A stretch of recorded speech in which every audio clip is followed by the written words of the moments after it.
June 1967.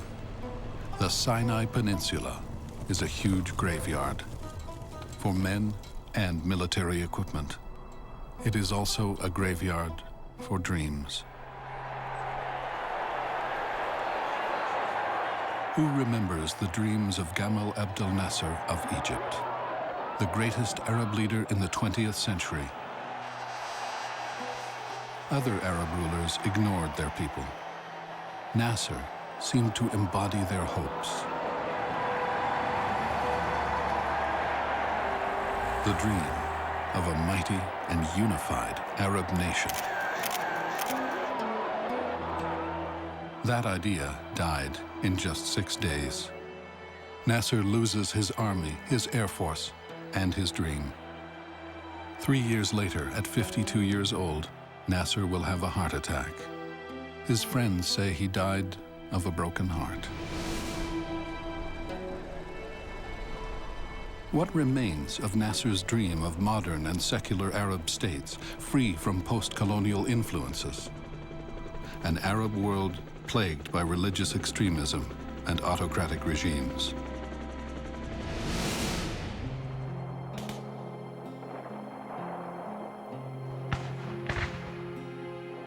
The victors of the war have their dreams too, of ancient lands and holy sites. But in the photo of the conquering generals entering Jerusalem, someone is missing. A man who fought to avoid war. Who remembers the dreams of Levi Eshkol, Israel's prime minister? He's Nasser's opposite. He's a manager. He has no charisma. He's the butt of jokes. Above all, Eshkol is a man of compromise. He tries to find a path to peace, to hold back the political hawks and the confident generals. But he fails. And not long after the war, at 74, he, like Nasser, dies of a heart attack. His wife says he too died of a broken heart.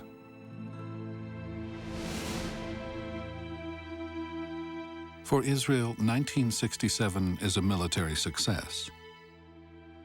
But it redraws the map of the Middle East and mires the region in a never-ending cycle of occupation, terrorism, and reprisal.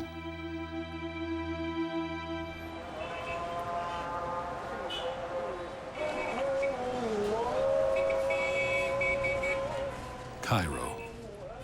After midnight on the 14th of May, 1967, an official convoy speeds to the residence of the President of Egypt, Gamal Abdel Nasser.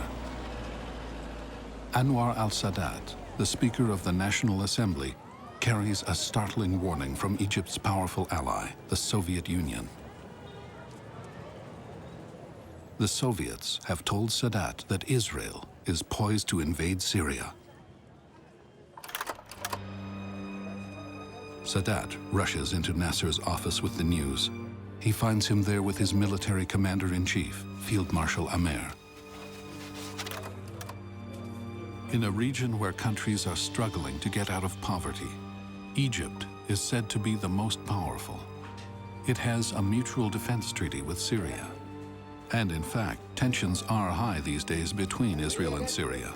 The Soviet warning about an Israeli attack seems believable. ناصر أخذها كحقيقة. أخذها كحقيقة. ولذلك ابتدأ يواجه الموقف على أنه لمواجهة عدوان هيتم في سوريا ومصر نظراً للتحالفات العربية لابد أن يتحرك وإلا يبقى موقفه موقف صعب جداً أمام العرب. Amer assures Nasser that the army is strong enough to confront Israel. The order is given. The Egyptian army is mobilized.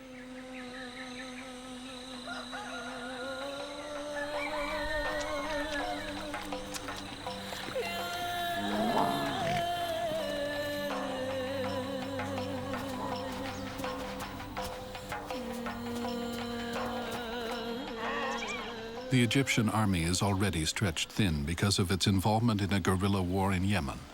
they are forced to call up thousands of reservists, many of them from the densely populated Nile Delta. Thousands receive their mobilization orders. They are primarily poorly trained peasants like Fatih Abu El Rish. الفلاح ده كان معدوم. عبد الناصر اداله ارض. عبد الناصر كان مع الناس الفلاحين الغلابه دي. طبعا كنا بنحب عبد الناصر سواء رئيس جمهوريه او مش رئيس جمهوريه. كنا بنحبه. In the first 48 hours, 3 Egyptian divisions cross into the Sinai. 45,000 soldiers, 300 state-of-the-art tanks, 450 armored personnel carriers, and masses of Soviet artillery. The television cameras are there to film it all. It seems more like a parade than a serious military advance.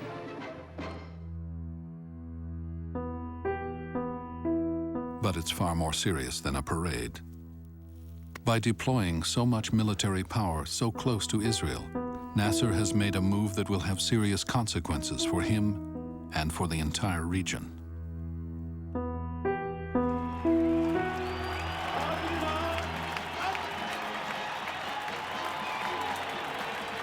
On the 15th of May, the Israelis hold their Independence Day military parade in Jerusalem, only a few hundred meters from the Jordanian border.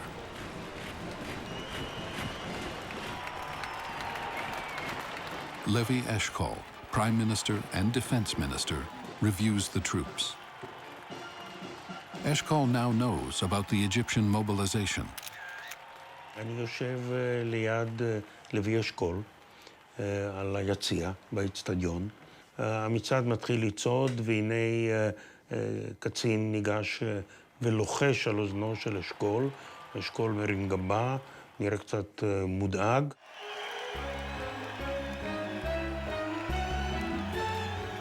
What was behind Egypt's move? Must Israel respond to this challenge? In public, Eshkol seems unmoved. Like the rest of the country, he takes part in Independence Day festivities.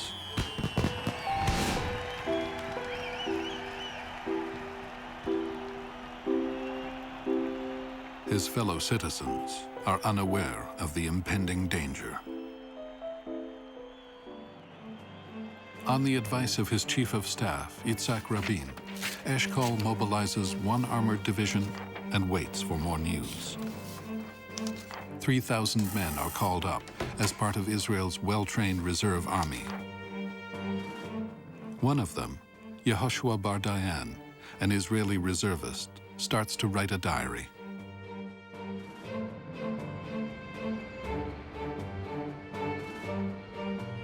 At 11 p.m. at night, a telephone rings.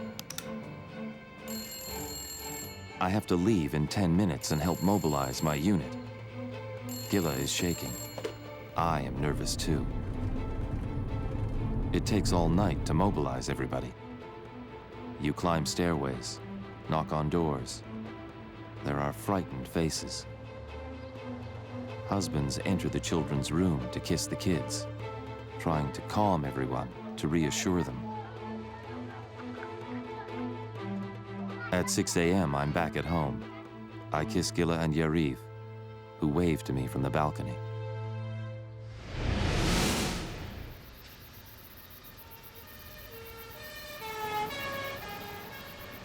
Meanwhile, the Israeli Intelligence Committee meets at the Ministry of Defense. They are not inclined to see Egypt's move as a prelude to war. וניתחנו את המצב, ואי שם סמוך לחצות של אותו לילה, הוצאנו את הנייר הראשון שמדבר על המהלך המצרי, שאותו ראינו כמהלך חד משמעי מצרי, שמטרתו לא להסלים, אלא להפך. Gazit's analysis is that war is not imminent. But the Israeli population is already on edge.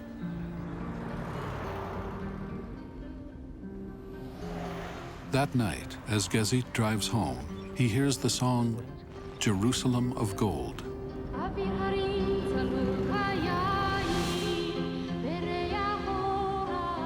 Newly composed and very popular, its words evoke a mythical Jerusalem, an empty city waiting for its exiled sons to return.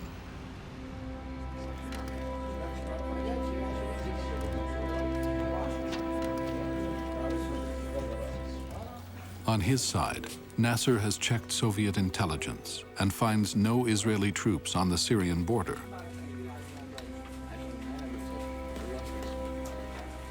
War could have been avoided, but the Arab world has been roused by Egypt's mobilization. Nasser, the hero of the masses, doesn't want to let them down. He cannot stop what he's started. وسبب من ضمن السبب الرئيسي لحب الشعب العربي لعبد الناصر هو القومية العربية. القومية العربية يعني أشعلت النار في قلوب العرب في كل مكان، إنهم ممكن يبقوا كعرب قوة ما وليس كأقطار مختلفة. Nasser feels he can use this situation to increase the profile of the Arabs on the international scene.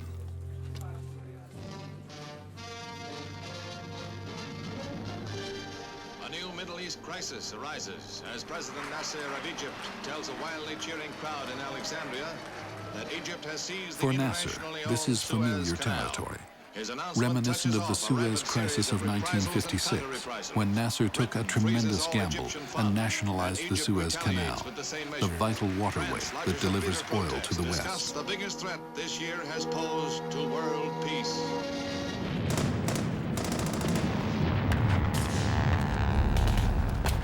In October of 1956, the Israelis, the British, and the French joined forces to recapture the canal. The Egyptian army was defeated.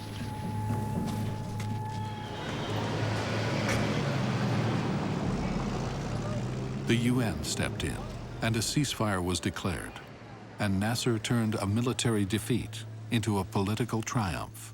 Notez qu'en 56, c'est quand même une victoire. Dans la mesure où aussi bien les deux grandes puissances impériales qui ont dominé la scène politique jusqu'à la Seconde Guerre mondiale, la Grande-Bretagne et la France, ont obligé de se retirer, et bien plus, les troupes israéliennes ont obligé de se retirer aussi, et le canal de Suez a été nationalisé. Nasser's victory was incomplete. He was forced into two major concessions: keeping a UN peacekeeping force on Egyptian soil and allowing the Straits of Tiran to stay open, even to Israelis.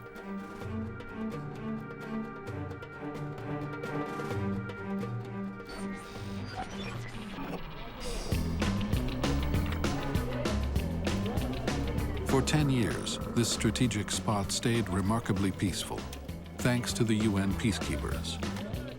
But all that is now about to change as Nasser makes his next move. I got a phone call from Brigadier General Sharkawi, who was my Egyptian liaison officer, to say that he'd had a call from the general headquarters in Cairo.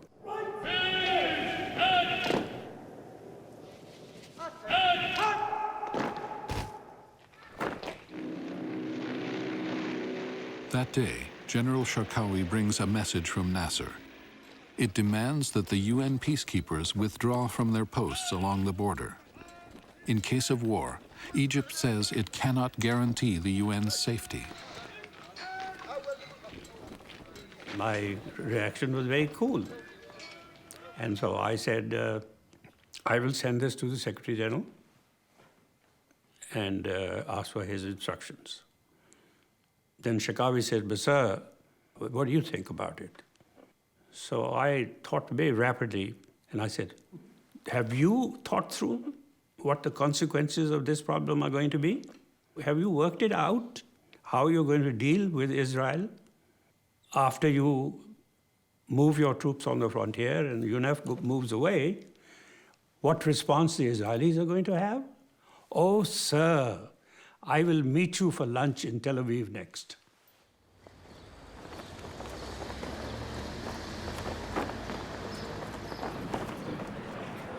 Nasser's move puts the UN on the spot.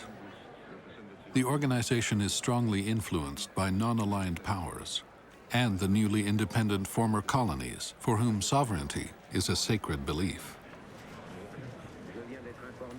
The UN Secretary-General, Utante, goes along with Egypt's request. These are the last pictures taken of members of the United Nations Emergency Peacekeeping Force in position on Egyptian territory at the Gaza Strip frontier with Israel. We filmed them last A few Friday days later, afternoon, the peacekeepers the 19th pack of up. May, the time 2 p.m.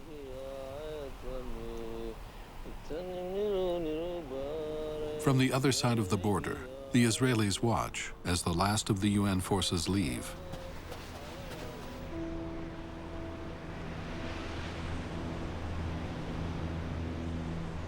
There's nothing now between the Israeli army and the Egyptian army.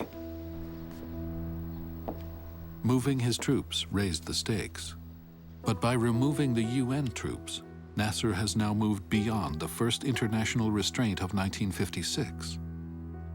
And the future is uncertain.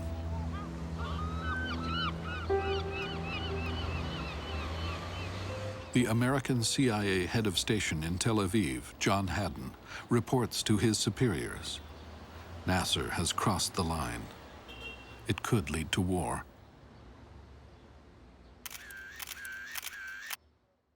For me, it was just like a little boy who's being held by his father, and the little boy is shouting, "Let me at him, let me at him."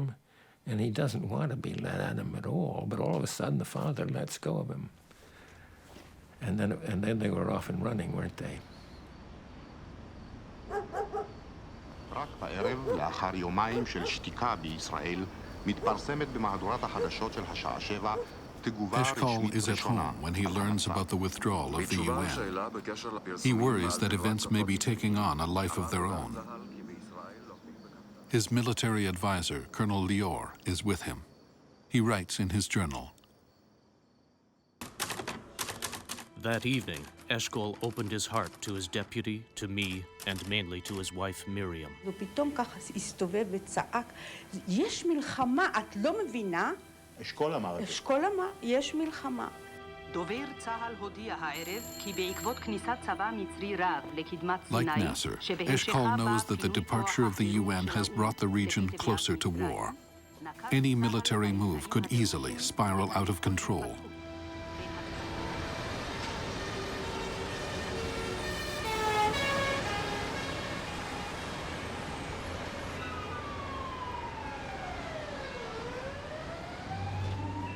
With the UN gone, the Straits of Tiran are now under direct Egyptian control. Nasser is tempted to push his luck, to close the straits to Israeli ships.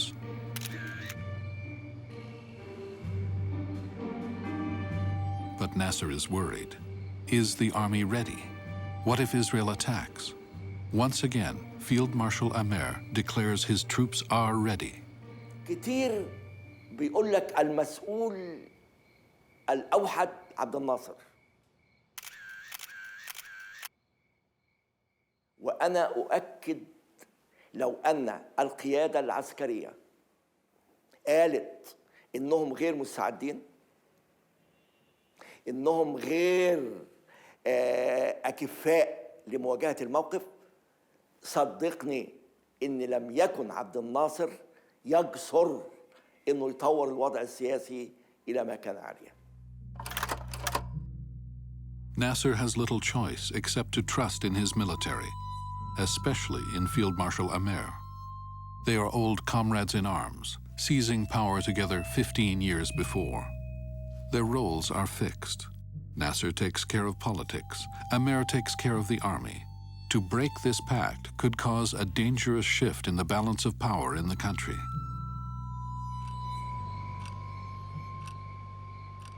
أنا لاعب شطرنج. كنت ألعب سياسة، ما ألعبش عسكري. كنت قادر على إن أنا ألعب سياسة، وسبق من 52 ل 67 لعبت السياسة في أمور كثيرة. إنما اللي جعلني في هذا الموضوع هو ما قاله عبد الحكيم عامر عن قدرة القوات المسلحة. But the Egyptian military was not all it seemed to be. It was large but ill-trained and less powerful than the Israelis. المصيبة إنهم ما كانوش قادرين يحسبوا توازن القوى. لأن the balance of power مش كتير يقدروا يحسبوها. مش كتير. المسألة مش مسألة عددية. لا ده عشان تحسب توازن القوى دي عاوزة خبرة كبيرة جدا جدا. ليه؟ لأن 3 دبابات زي 3 دبابات مش لازم يكونوا 6. These are critical moments for Nasser. He knows that closing the Straits of Tiran could easily provoke a war. The Straits are Israel's only southern access to the sea. Will the world allow Nasser to close the Straits? Will it be a repeat of the Suez crisis? He makes a decision, one that will be fateful for him and for Egypt.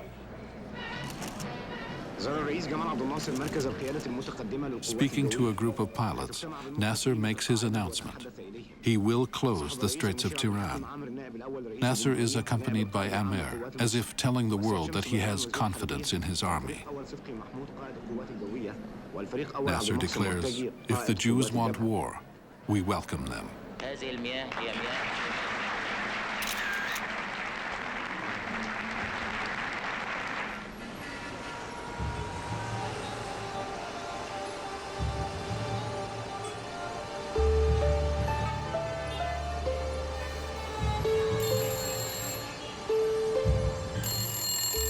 Eshkol's military advisor, Colonel Lior, is awakened at 2:30 a.m. with the news of the closing of the Straits.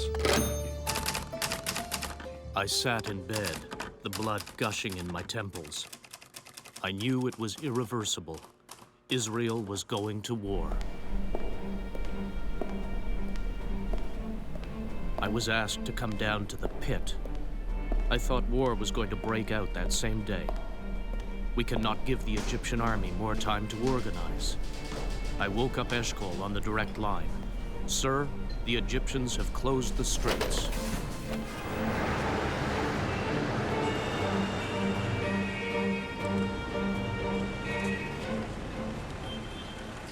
At 8 in the morning, Eshkol meets with his generals, including his chief of staff, Itzhak Rabin, and the head of intelligence, Aharon Yariv. They tell him Israel must respond with force in order to maintain the balance of power in the region. Rabin recommends going to war immediately. Eshkol listens to the generals, but asks a simple question. Are the straits really blocked? An oil tanker is expected to arrive at the straits soon. If the Egyptians block it, it could be the reason to go to war. For the military, however, it doesn't really matter whether the straits are actually blocked. It's the symbolism that counts. It was announced that it was closed.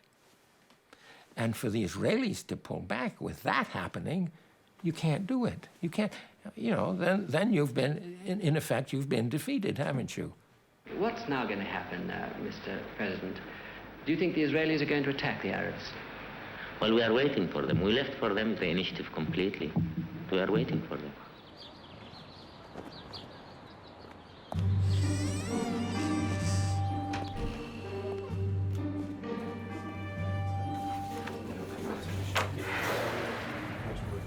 In Israel, the question worrying the generals is whether failing to respond to Nasser will make Israel appear weak.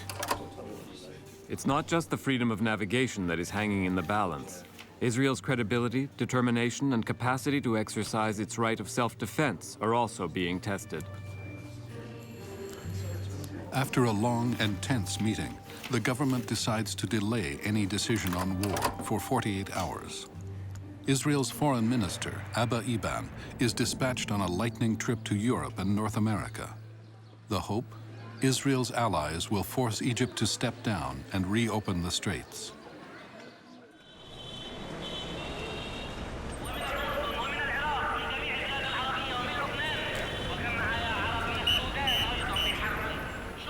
In Egypt, the state radio is mobilized to push the government's policy on Israel. صوت العرب كان يزيد على أنه بيخاطب الجماهير العربية لتحاول أن تكون مع مصر عندما يحدث أي قتال. الجماهير كانت متحمسة جدا وكانت واثقة من أن قواتها المسلحة تستطيع أن تنتصر. حتى إحنا كنا في الميديا أيضا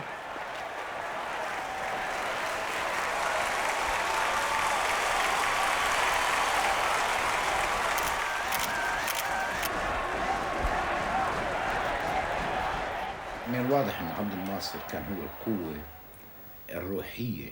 الروحية لمنظور عربي جدا متقدم في ذلك الزمن. يعني كان العربي من المحيط للخليج الموديل النهائي للشخصية التاريخية المنتظرة هو عبد الناصر. أبناء الشعب العربي هم السبب فيما حدث في حرب. فبالتالي صحيح كثير من الناس كانوا يقولوا بأنه هذا بلا بلا بلا، بس بالحقيقة العالم العربي كليته كان ماشي معه. يعني العالم العربي كان مستعد فعليا يضحي بنفسه في سبيل مشروع ينجح. No one wanted Nasser's project more than the Palestinians. Since 1948, when the State of Israel was born, most of them had been living as refugees in Jordan and the Gaza Strip. Case of the Arabs of Palestine. You know, here in this part of the world, in the Arab country, no one accepts this idea about forgetting all the past, all the 20 years, and close our eyes and leave everything as it is. We insist about the rights of the Arabs of Palestine.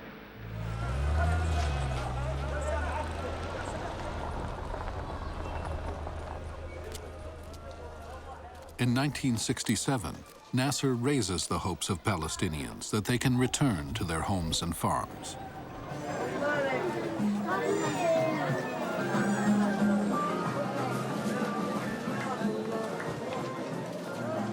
The people were very, they were looking towards Abdel Nasser.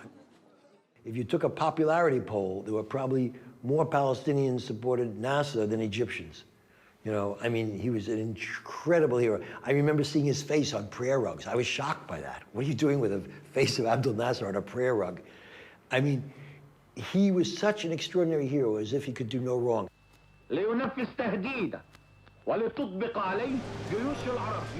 By May of 1967, the look and feel of the street in Cairo is changing.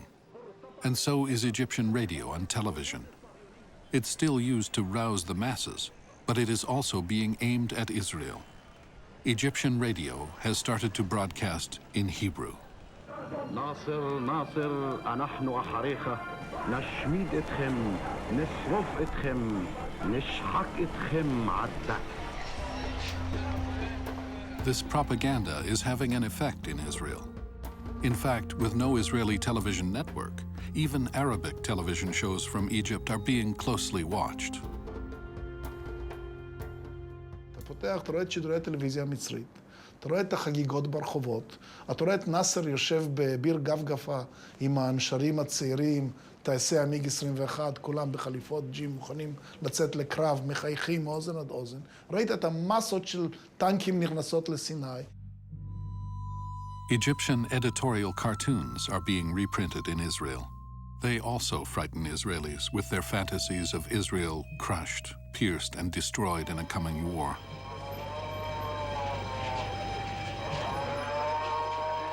Israelis prepare for the worst. Rabbis consecrate parks to serve as mass graveyards. People are called to donate blood, then dig trenches.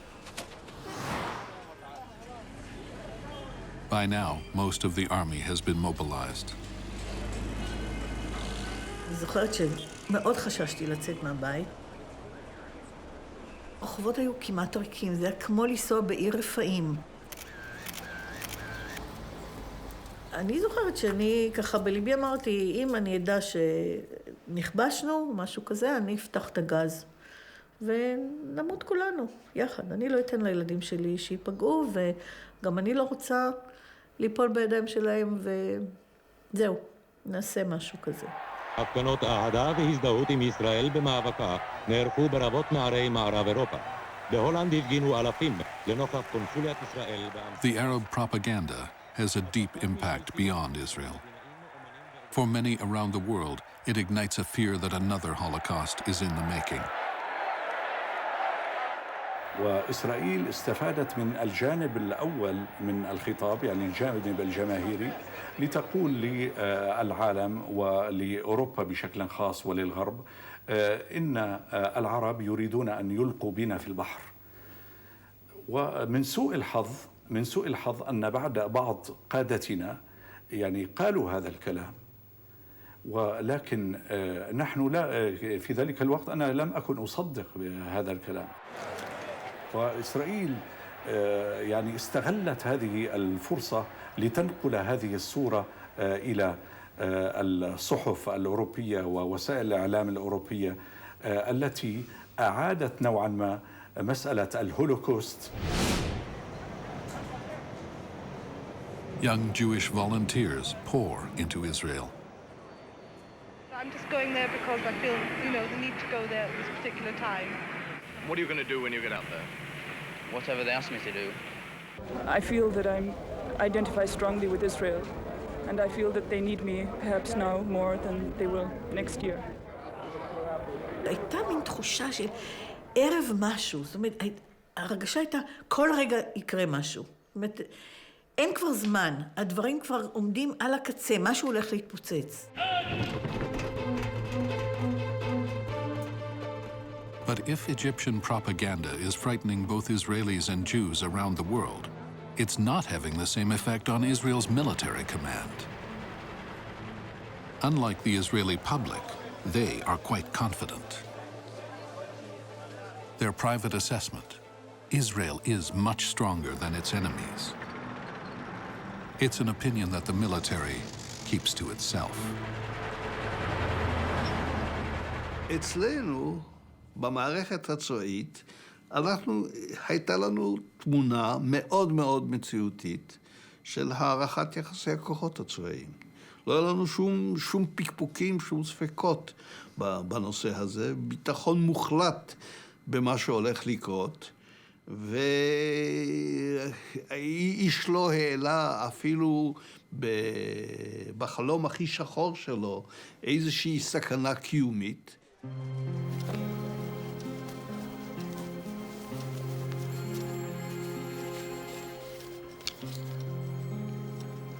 Eshkol is caught in a dilemma.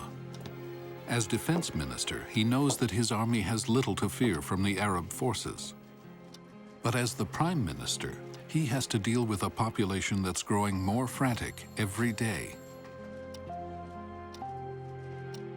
אתה חש שמתחילה איזו תסיסה שמתחילה להיות מכוונת נגד אשכול ונגד הדרך שהוא מושך ומושך ומושך עוד יום, ומתחילה להיות איזו מין שאלה, תנו לנו גנרל, תנו לנו מנהיג צבאי. The papers ridicule Eshkol. He is portrayed as an indecisive leader, crushed by his enemies while he sleeps.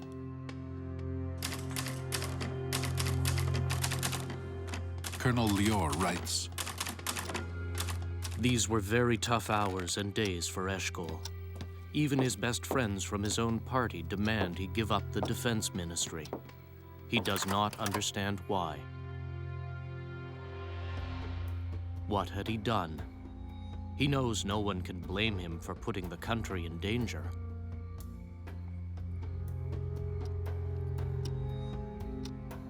Pressure is mounting. He is more and more isolated."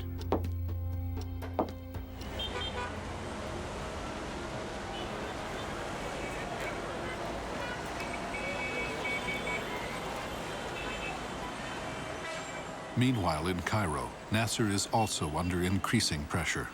On the 23rd of May, Entente comes for last-minute negotiations, hoping to avert war.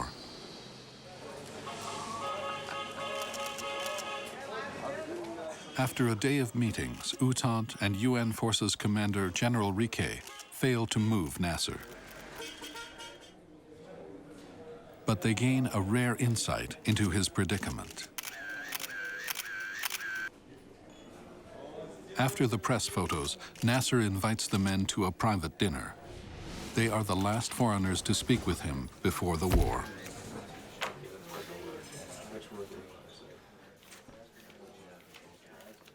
I think the main points that really came out of it was, one, that he was under tremendous political pressure.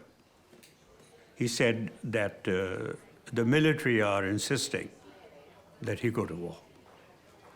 Can't remember exact words, I'm sorry, but he definitely indicated that he was afraid of a coup, assassination.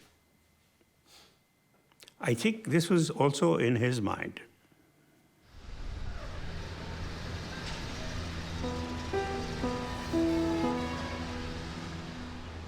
Nasser is now at a precipice. The Arab world is behind an invasion of Israel, and his military is clamoring for war, to strike the first blow. But Nasser hesitates. What will the Soviets do if he starts a war?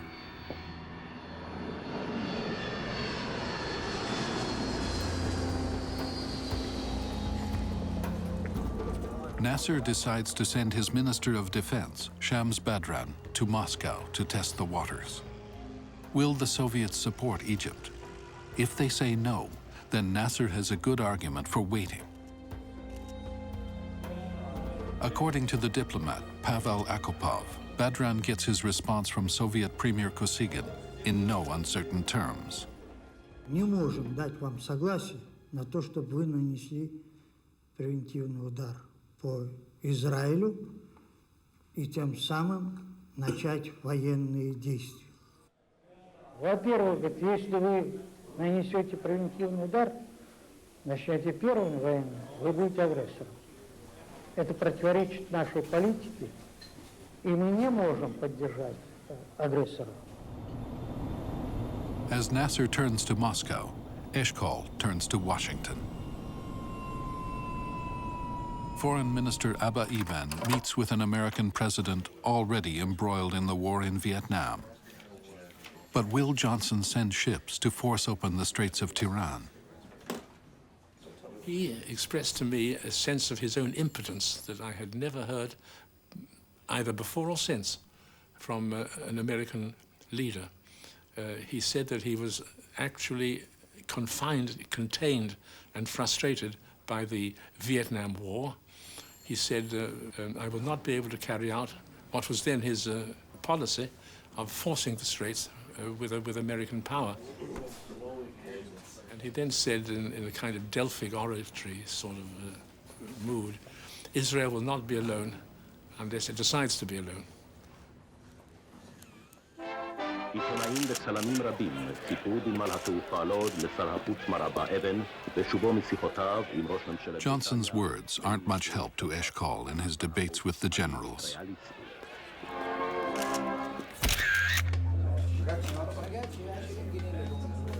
Eshkol is now running out of options. Johnson has put the onus on the Israelis. The dilemma is always the same. Should there be a preemptive strike or not? Eshkol's cabinet votes. Half are for war, half against.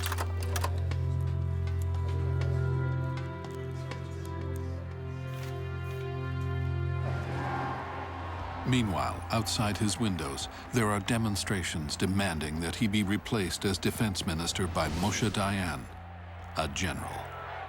מסביב לרחוב הירקון 110. הבו לנו את דיין, הבו לנו את דיין, הבו לנו את דיין.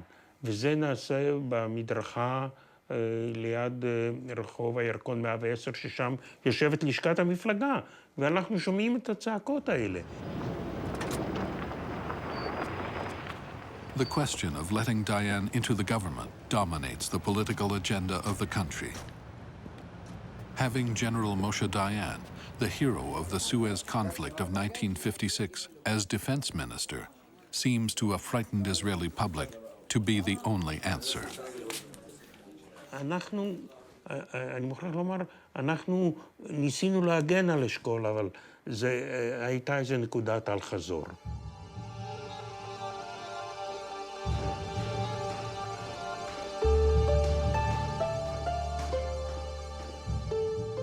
Eshkol has one last chance to calm the public's fear and to keep the defense portfolio.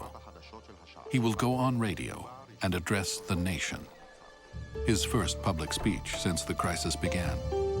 הבאנו אותו לאולפן, הכנסתי אותו, עשיתי איתו 2 חזרות. בשתי החזרות הוא היה מצוין. ממש קרא את הטקסט באופן בהיר, נהיר, אין כמוהו. היה יוצא מן הכלל טוב.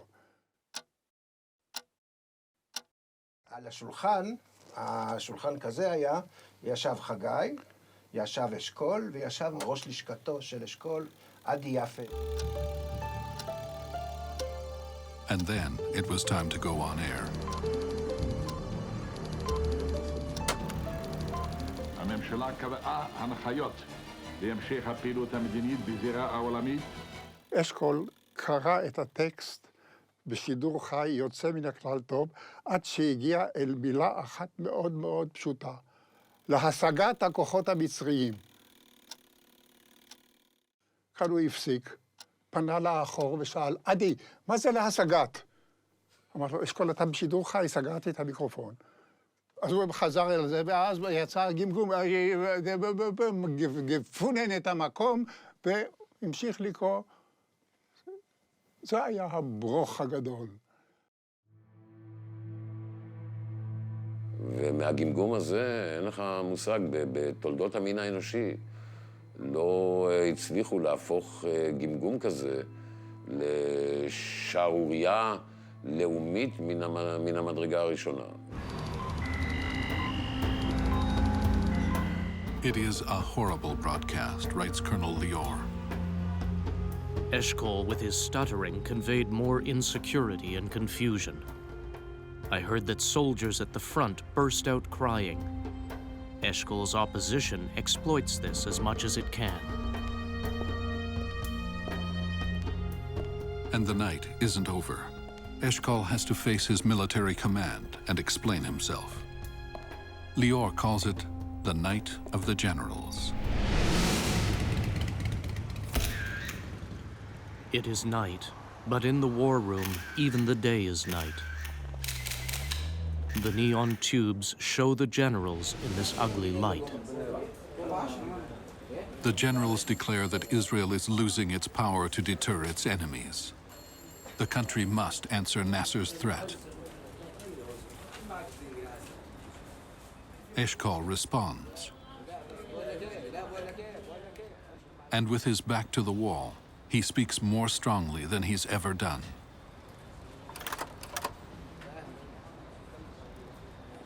Since when does Israel make preemptive strikes?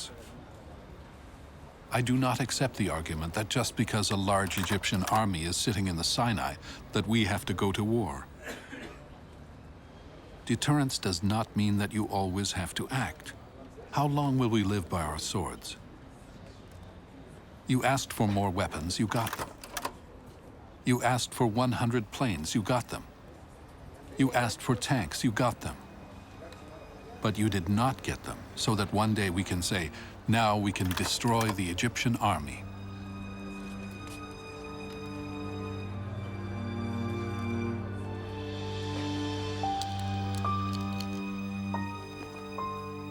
בעצם היה מעין פוטש שקט של המטכ"ל.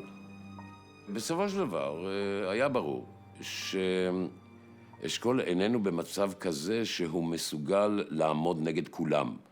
ולעמוד נגד הצבא זה דבר מסובך עד היום. בימים ההם זה היה דבר כמעט בלתי אפשרי. מה זאת אומרת?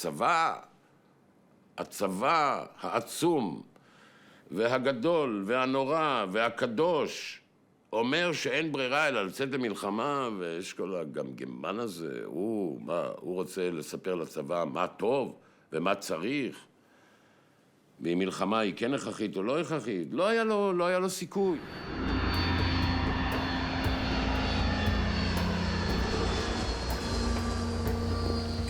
move that takes everyone by surprise, Jordan's King Hussein invites himself to Cairo to meet with Nasser.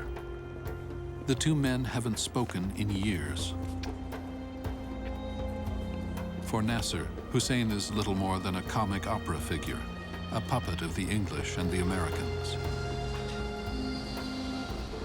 Just a few days earlier, Hussein had said to Western diplomats that Nasser's closing of the Straits of Tiran was insane, that it would end badly for the Arabs, that they were not ready to fight Israel. But here he is, in Cairo, ready to join in with Nasser. أعتقد أنه جلالة المغفور له كان عنده شعور أنه إسرائيل تحضر إلى حرب، وأن الحرب ستقع نتيجة استغلال إسرائيل للظروف التي ذكرت، وكان عنده قناعة أنه هدف إسرائيل الرئيسي هو الضفة الغربية والقدس. For King Hussein felt that to defend the West Bank, he needed Arab support. That Arab support wouldn't be forthcoming unless he mended his fences with Nasser, who was, of course, perceived by the Arab masses as leader of the Arabs.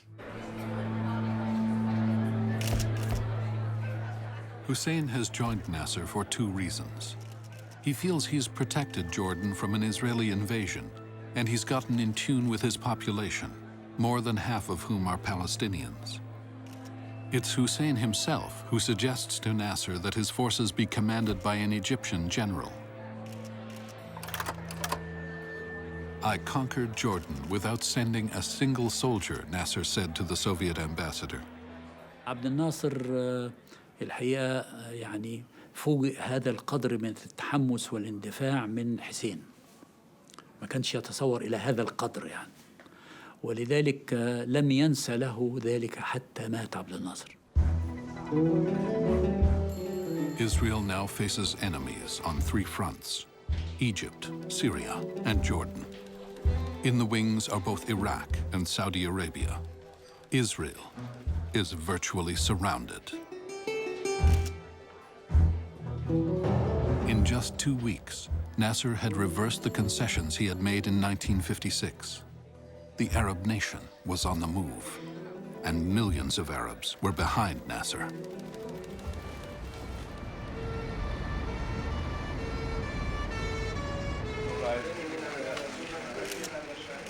In Tel Aviv, Eshkol finally breaks down and agrees to give up the defense portfolio. Moshe Dayan becomes the Minister of Defense of a new government of national unity, which will manage the war.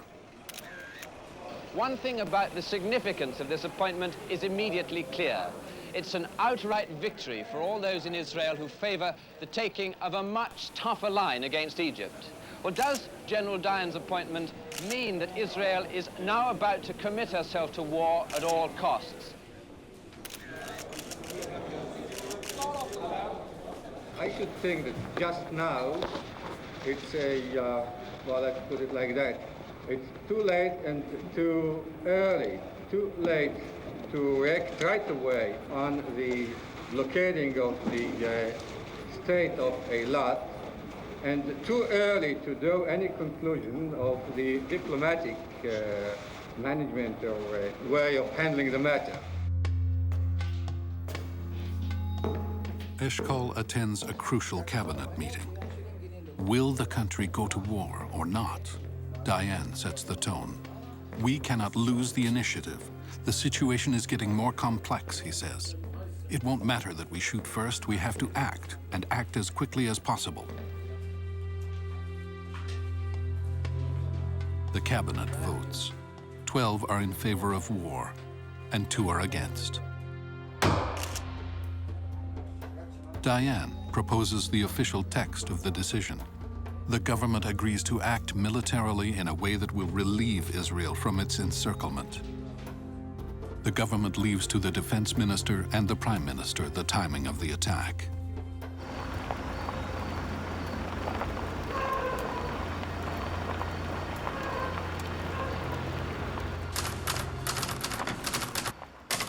This is it, writes Lior.